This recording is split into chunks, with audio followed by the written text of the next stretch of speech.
The media, as usual, is preying on public ignorance of the legal system. The attorney-client privilege belongs to the client.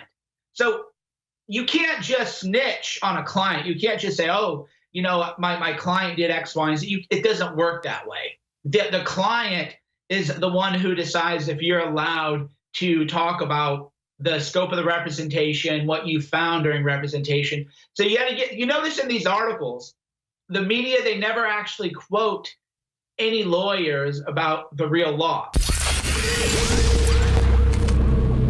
If you are receiving this transmission, you are the resistance. Welcome back to the Alex Jones Show. Owen Schroyer filling in for Alex today. Normally, I host the War Room from 3 to 6 p.m., but Alex has some work he's dealing with behind the scenes. I'm sure you can imagine what it is, and so I fill in today.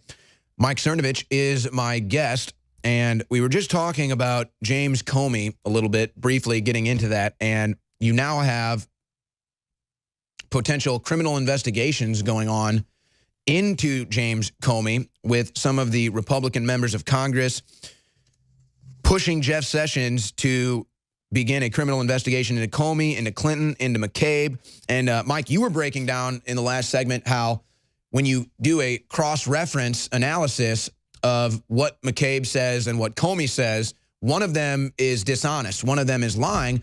Why doesn't anybody talk about this? I mean, Trump has a crooked toenail and it's the main story, but the head of the FBI and number 2 at the FBI can't even get their story straight and the media doesn't want to touch it.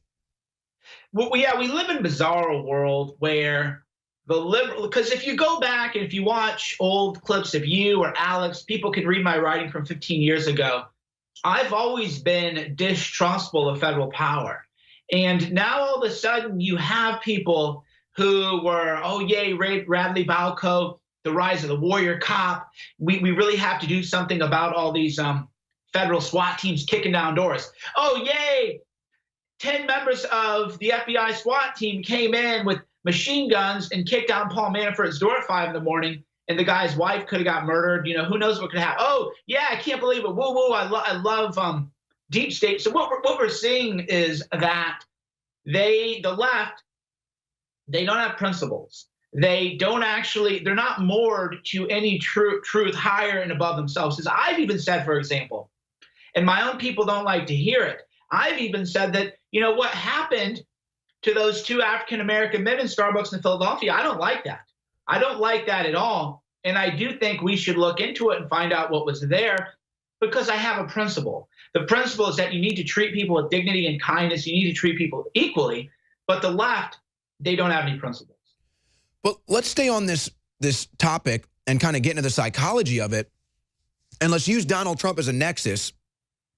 Like you said, if you look at, what Mike Cernovich talked about or wrote about, it's consistent with what he talks about and writes about today. Same with Alex Jones. But the odd thing to me is, and this is honestly it's a mystery to me, most of the quote unquote liberals or whatever that are, the anti-Trump in the street, just like us, I would say that they were even probably more closer allied to our beliefs then than they are now. And that all happened after the Trump nexus. So they used to be on the same page of, demilitarize the police, too much police power, too much government power, government's corrupt, FBI's corrupt, no more foreign wars. We all were on the same page there. We were all kind of together. They might lump us up as conspiracy theorists, or they have different terms they might call us, but we were all on the same team. And we kind of had, in general, the same ideas and beliefs, separate thoughts here and there, different policy issues. But overall, it was kind of the same, don't trust government, don't trust the media, the police are becoming militarized, a police state.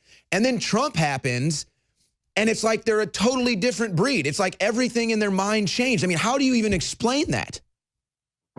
Scott Adams actually does a great job of that in his book, Win Bigly, about Trump. It is literally a psychological condition called cognitive dissonance. And of course, the original study on that involved actual literal cults. The original research in cognitive dissonance involved an end of days cult. And the cult leader said, okay, everybody's going to die tonight. The world's going to end tonight. The world didn't end. And then the cult members, rather than say, oh, wow, I guess we were wrong. Oh, okay, well, we'll go learn from this. What they said was, oh, we believe in him even more now, because to admit that they were wrong would be to admit that their own ego is flawed, and the injury would be so much, do so much damage psychologically that they just couldn't do it. So that's the same thing here. And that's it, though. And their cult leader is the mainstream news. Correct. The mainstream news got that. This is a great point, actually. Maybe that'll be my next article. Is the mainstream news said Trump was going to lose. Okay, great. Okay, you said it. He was wrong. So what should have happened, and what would have happened if people were rational, is they would have said, well, son of a gun, I guess the media doesn't really know what they're talking about. I need to go read books or watch someone else or listen to another podcast. But no, rather than admit that, wait, I've spent decades of my life being told lies by the fake news media. Oh crap, what does that say about me? Ugh, I don't want to go there. I don't want to have a hard, because that's what you learn if you're a Christian. If you're a Christian, you learn that you're a sinner, and when you sin, you don't say, well, I mean, it wasn't really a sin that I did that. No, you learn, okay, that was a sin. You need to repent, you need to confess, you need to live a better life. So Christian conservatives are more protected against a lot of the cult-like behavior of the left because they're used to admitting that, hey, I did the wrong thing here. I really need to be better in the future. Whereas people who don't have any kind of a religious belief, they just go, oh, well, the media couldn't have been wrong. Something, Russia. No, that's it. That's exactly it. And so they have this denial that they're in the cult. So like they act like the Trump people are in the cult and everything, and they act like they hate that. But really the ugliness is just their own denial that they're in a cult. I mean, that's really what this comes down to. Mike, I want to get your take on a story that's surfacing here. The media is now saying that Cohen is going to flip on Trump. You know, they got Cohen. They illegally raided his place, his house, his hotel, his office, everything. They got all the documents. I mean, imagine if somebody did that to Nancy Pelosi or Chuck Schumer, what we would find out.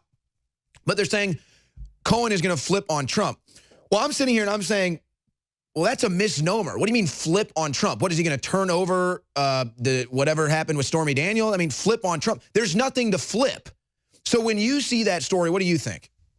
Well, I see that the media, as usual, is preying on public ignorance of the legal system. The attorney-client privilege belongs to the client. So you can't just snitch on a client. You can't just say, oh, you know, my client did X, Y, and Z. It doesn't work that way. The client is the one who decides if you're allowed to talk about the scope of the representation, what you found during representation. So you got to get, you notice in these articles, the media, they never actually quote any lawyers about the real law, right? They never go, oh, hey, Michael Cohen. Yeah. They don't want to quote Alan Dershowitz because he's actually against what they're doing. Right. So they never, the same thing with the lawsuits against Alex and InfoWars.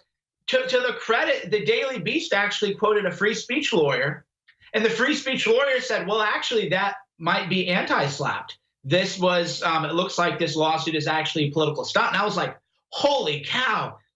Since when? It was like the first time I read an article about a lawsuit where they actually quoted a free speech lawyer. And there's a reason they don't quote the free speech lawyer, because if you actually do talk to a free speech lawyer, they're going to tell you, well, no, wait a minute. If you sue someone and it's just a publicity stunt, then you might actually have to pay that person's legal fees, because that's called a strategic lawsuit against public participation. And Texas, like California, where I live, has what's known as an anti-SLAPP law. That means that if you want to file a strategic lawsuit against public participation, then you're going to have consequences for that. So I was like, wait a minute, since when do you actually interview an actual lawyer about this stuff? Well, that's why they never want to talk to lawyers, because a real lawyer will tell you, this is why I've never sued anybody for defamation, even though people lie about me, edit videos, edit audio. It's so hard to win that suit, to prove damages. Yeah, not only is it almost impossible to win, but you might end up having to pay the other side's legal fees if they conclude that you were really just trying to silence or chill free speech. Well, and just to be clear too, because some of the audience isn't aware of this, I mean, Alex is is filing the anti-slap. So Alex is fighting back against this.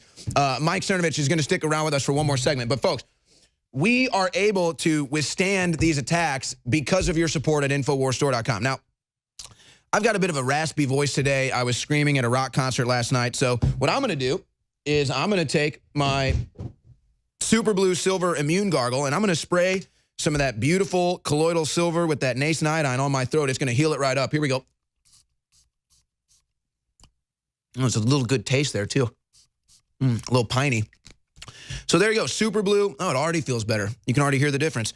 Super Blue Silver Immune Gargle at InfoWarsStore.com. It's on sale right now.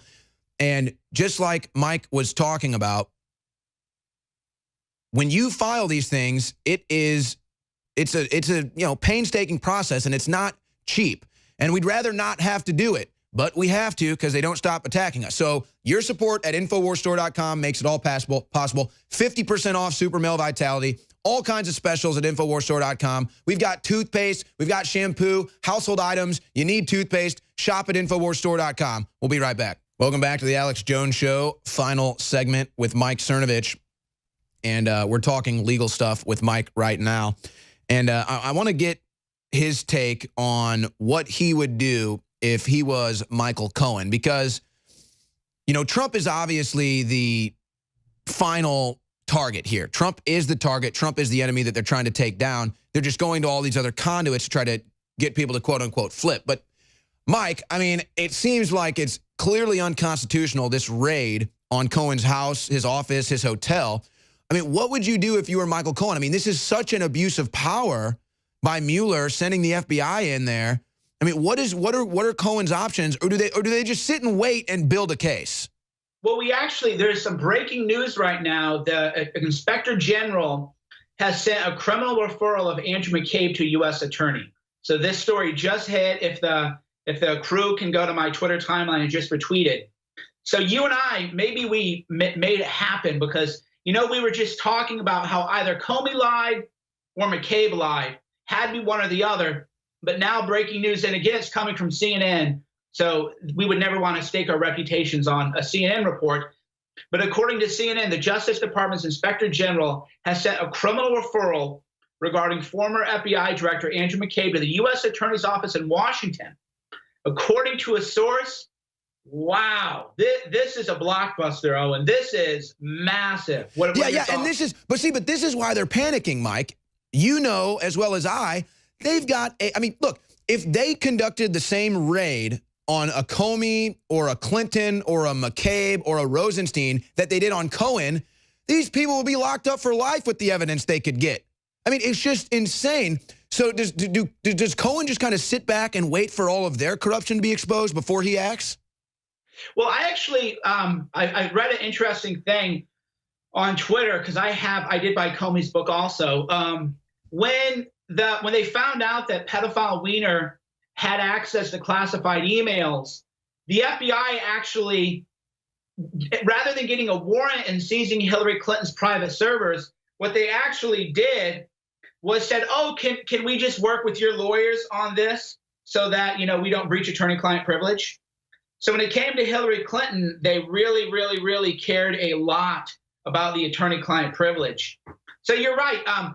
Deborah Wasserman Schultz and the Awan brothers, every email sent to or from a congressional member is now in the hands of potentially terrorists in Pakistan because of the Debbie Wasserman Schultz scandal. But they didn't take her email, but they go after Cohen for allegedly, paying off some kind of porn star. But this shows how shook they are, and this is a really, really, really big development here. So what do you think happens then? I mean, what do you think? What are the tea leaves that Mike Cernovich sees right now with McCabe and Comey now in the legal crosshairs? Well, I mean, there's a reason McCabe raised $500,000, right? Remember that GoFundMe? Yeah, and he was even still getting a pension too. Yeah, he'll get his pension when he's 57. He just doesn't get it when he's 50. Oh, poor baby. You don't get a lifetime pension at 50 years old. Yeah, you're a corrupt scumbag in a bureaucracy, and you don't get your pension. Oh, I'm so upset. Well, think about the people who work for a living. I mean, I'm not going to get a pension at 50. Maybe when I'm like 80 or something, I'll be able to retire. But yeah, that's what I like. But he knew that he did something bad. And that's why they held that GoFundMe early on when everybody thought he was a victim. So here's my question then. And I'm just asking questions, you know. Then again, I don't care. McCabe's lawyers can threaten to sue me out and I slap them next Tuesday. Did McCabe raise that money in bad faith because he knew he was facing criminal peril and he didn't disclose that to his people he raised money? Was McCabe possibly fundraising for legal fees? And then think about the nitwits that actually gave him money. How dumb are they going to feel when McCabe goes under? Unbelievable. Mike Cernovich, great stuff as usual. Follow him at Cernovich Media. On the other side, we're going to be joined by the individual that went into Starbucks and got a free coffee because he's black. You know, someone very profoundly once said many years ago that if fascism ever comes to America, it'll come in the name of liberalism. You're a white male! You're a white man! If you are receiving this transmission, you are the resistance. Thank you all for coming together to represent our party at its best. I am standing in the middle of 1984 civilization. Let resistance equal progress. Yeah, this kind of feels fascist to me, yet they're out here protesting fascism. They put it in their music videos. They hold up decapitated heads, plays in the New York Public Theater. Are you trying to fight me, bro? Yeah, trying to engage in political discourse with these people, and you've seen the responses time and time again. And this represents the strength, the courage, and the bravery that we can have freedom and prosperity. The War Room. Infowars.com/show. Introducing Cellforce by Infowars Life. Cellforce focuses on mitochondria efficiency and protection. Mitochondria produce over 95% of your energy. They are your body's cellular engines. Cellforce helps promote your cellular energy production by supporting mitochondria, much like a cellular engine overhaul. Because when your mitochondria don't run at 100% efficiency, then they start producing reactive oxygen species. Top scientists agree that aging is most likely caused by cellular damage, resulting from these reactive oxygen species. The antioxidants found in Cellforce are some of the most powerful available on the market. The stronger the antioxidant, the better its ability to scavenge for these reactive oxygen species and other free radicals. Boost, protect, and adapt with Cellforce from Infowars Life. Head to InfowarsLife.com or call 1-888-253-3139.